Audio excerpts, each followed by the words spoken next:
திருத்தல தரிசனத்துல மணிமுத்தீஸ்வரம்.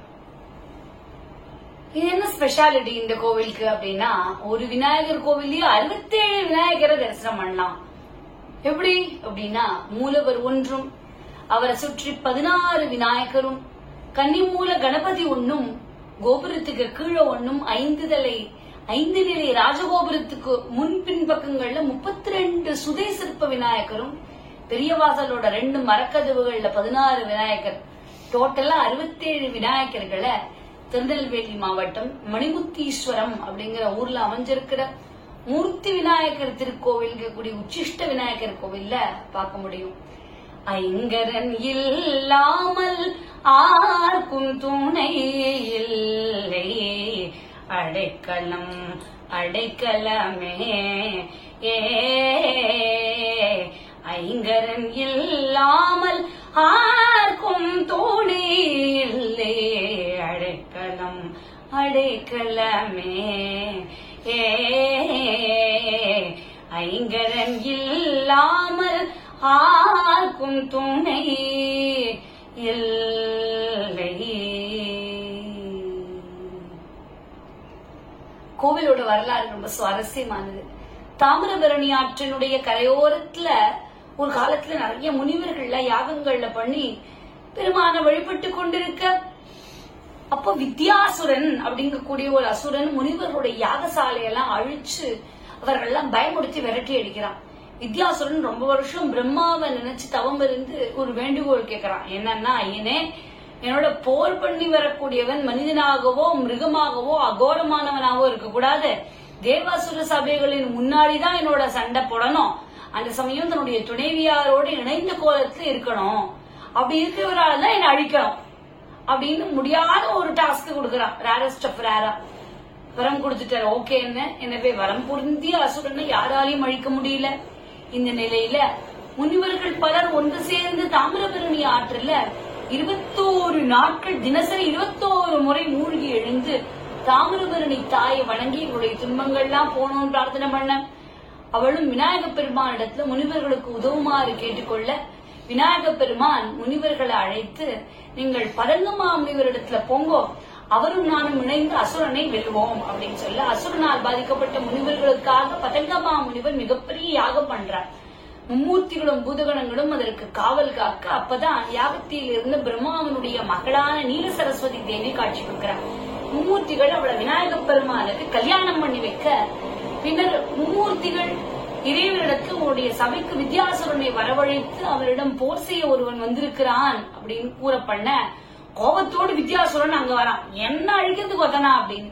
இப்ப தேவர்கள் அசுரர்கள் சூழ்ந்திருக்கு. அங்க விநாயக பெருமான் தன்னுடைய மனைவி நீல சரஸ்வதி தேவியோட இடது துடையில அமர வச்சு 2 கைகளால் தேவியை அணைத்தவாறு காட்சி கொடுக்க, ஒரு கோடி சூரியன் இணைந்து வந்தது போல அதிக பிரகாசத்தோடு காட்சி கொடுக்க விநாயக பெருமான் அவருடைய ஒளிக்கதிர் வீச்சு தாங்காமல் அசுரன் மாண்டு போக, அசுரன் வாங்கிய வரத்தின்படியே அவன் அழிவும் நிகழ, வித்யாசுரன் தொல்லை இனி இல்லை அப்படிங்கறதுனால அனைவரும் மகிழ்ந்து விநாயகரை வணங்க, முனிவர்கள் அனைவரும் விநாயகரிடத்துல, சுவாமி, இதே வடிவத்துக்கு தாங்கள் யாகம் செய்த தாமிரபரணி நதிக்கரையில் அமர்ந்து அனைவருக்கும் நீங்க அருள்பாலிக்கணும் அப்படின்னு பிரார்த்தனை பண்ண, பம்ம பம்ம தா தைய தையத்து குதி நாக்கு நக்கு தின பஜன் கரே, உதனித நகர்தனி தித்தோம் தித்தோம் தோம் தை தை கணபதி நாம் சதா வேணுவாசரே அமிர்த குண்டலுக்கு தாரிக்கிடுதல தாவால் கஜா நாரத தும்புரு வைணவ ஜாகே நாரத கணமே உபசஜா பம்ம பம்ம தா தைய தையத்து குதி நாக்கு நக்கு தின பஜன் கரே, உதனித நகர்தினி தித்தோம் தித்தோம் தோம் தை தை கணபதி நாம் சதா.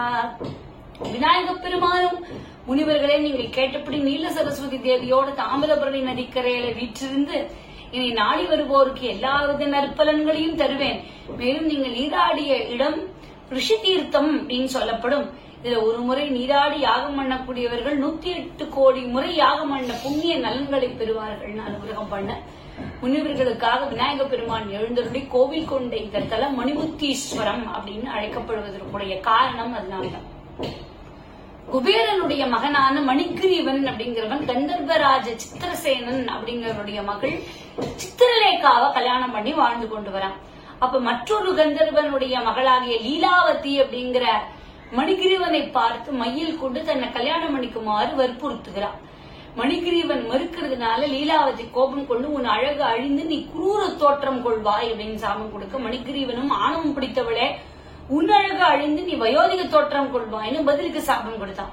பின்னர் சாபத்தால் வருந்திய இருவரும் விநாயக பெருமான்கிட்ட சென்று வழிபட விநாயக பெருமான், நீங்க 2 பேரும் முனிவர்கள் யாகம் என்ற தாமிரபரணி கரையோரத்துல காலபைரவர் காவல் காக்கின்ற இடத்திற்கு சென்று ஆற்றில் நீராடி பைரவரையும் என்னையும் வழிபட்டு வேண்டினால் உங்கள் சாபம் நீங்கும், அழகான உருவம் பெறுவீர்கள்னு சொல்ல, அதன்படி 2 பேரும் விநாயகரையும் பைரவரையும் வணங்கி தங்களுடைய பழைய உருவம் பெற்றனர். மணிகிரீவன் சின்ன கோவில் கட்டி மும்மூர்த்திகளையும் மனதார நினைந்து விநாயகர் அங்கு எழுந்துருள பண்றான்.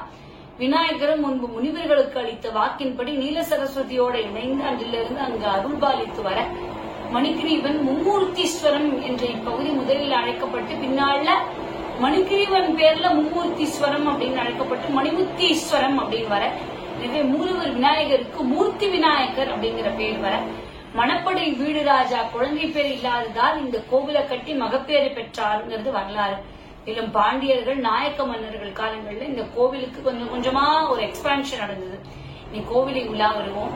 தாமிரபரணி ஆற்றினுடைய மேற்கு கரையில நீண்ட நெடிய மதில் சுவரோடு சுமார் 1 ஏக்கர் பரப்பளவுல 5 நிலை ராஜகோபுரத்தோடு 8 நிலை மண்டபங்கள், 3 பிரகாரங்கள், உயர்ந்த கொடிமரத்துடன் கூடிய விநாயகருக்கான தனிக்கோவில் அப்படிங்கக்கூடிய சிறப்பை உடையதுதான் இந்த மணிமுத்தீஸ்வரம் மூர்த்தி விநாயகர் கோவில். 5 நிலை ராஜகோபுரத்தை கடந்து போனா கொஞ்சம் இடைவெளி, அதுல விழா காலங்கள்ல பெரிய யாகசாலை அமைத்து யாகங்கள்லாம் நடக்கும். அடுத்து கொடிமர மண்டபம், கொடிமரம், பலிபீடம், மூஷிக வாகனம் ஆகியவை வரிசையா இருக்க, வலப்பக்கம் தெற்கு நோக்கி ஸ்வர்ணாகிருஷ்ண பைரவர் சன்னிதியும், அருகே பைரவ தீர்த்தம்ங்கிற கிணறும், கோவிலுக்கு வெளியே தாமிரபரணி ஆற்றுல ரிஷி தீர்த்தம், ருத்ரபாத தீர்த்தம், மணிகிரீவ தீர்த்தம்ங்கிற 3 தீர்த்த கட்டங்களும் இருக்கு. கொடிமர மண்டபத்தை கடந்து மகாமண்டபமும் அதன் வாசல்ல 2 பக்கங்களையும் 2 துவாரபாலகர்கள் விக்கிரகமும் இருக்க, அடுத்து தரிசன மண்டபம், அர்த்த மண்டபத்தை தொடர்ந்து கருவறையில விநாயக பெருமான் 4 கரங்களோட நீல சரஸ்வதி தேவிய தன்னுடைய இடது தொடையில அமர வைத்து 2 கரங்களால தேவியா அனைத்தவாறு மேலும் 2 கரங்கள்ல வில்லும் அம்பும் துதிக்கை தேவியினுடைய மடியிலே வைத்து காட்சி தர, இது முத்கல புராணத்தில் சொல்லி 32 வகையான கணபதி தோற்றங்கள்ல ஒன்றான உச்சிஷ்ட விநாயகர் தோற்றம். அருகே சிவபெருமானுக்கு தனி சந்நிதி இருக்கு. எங்கன்னா மூலவரை வணங்கி விபூதி பிரசாதம் பெற்று முதல் பிரகாரம் வருவோம். அதற்கு தெற்கு பக்கம் 6 விநாயகரும், மேற்கு பக்கம் 4 விநாயகரும், வடக்கு பக்கம் 4 விநாயகருமாக 16 விநாயகர்கள் பல வடிவங்கள்ல இருக்க, அவர்களுடைய பெயரும் அவர்களை வணங்கினாலே என்ன பலன்னு பலகையில எழுதி வைத்திருக்கா. பிரகாரத்தினுடைய முடிவுல காந்திமதி அம்மையினுடைய சந்நிதி இருக்கு. அடுத்து சிவலிங்க வடிவுல பரஞ்சலி வியாகிரபாதர், எதிர்க்க சின்ன நந்திகள் இருக்க, 2வது பிரகாரத்துல தென்மேற்கு மூலையில கன்னிமூலை கணபதி சந்நிதியும், வடமேற்கே வள்ளி தேவானை சமேத சுப்பிரமணிய சுவாமி சந்நிதியும் இருக்கு. மதில் சுவரை ஒட்டின 3வது பிரகாரம் சுவாமி வீதி உலா வரக்கூடிய பெரிய பிரகாரம். சித்திர மாசம் முதல் 3 நாட்கள் மூலவர் மூர்த்தி விநாயகர் மீது சூரிய ஒளி வீசக்கூடிய சிறப்பு இங்க உண்டு. இந்த கோவில்ல இந்த வருட விநாயகர் சதுர்த்தி விழா எல்லாம் ரொம்ப ஜாம்னு ரொம்ப தலை சிறந்த நிகழ்ச்சியாக நடக்க, மணப்பேரோ மக்கட்பேரோ எதிரிகள் தொல்லையோ என்ன கஷ்டமானாலும் இந்த விநாயகப் பெருமான் அப்பேற்பட்ட பேரு கொடுக்கிறார். அது என்ன, ஸ்வர்கலோக பிராப்தமே தரவருக்கு இந்த உலக கஷ்டமெல்லாம் ஒரு கஷ்டமா என்ன? அவருடைய அருளால் அவருடைய தாழ் பெறும்.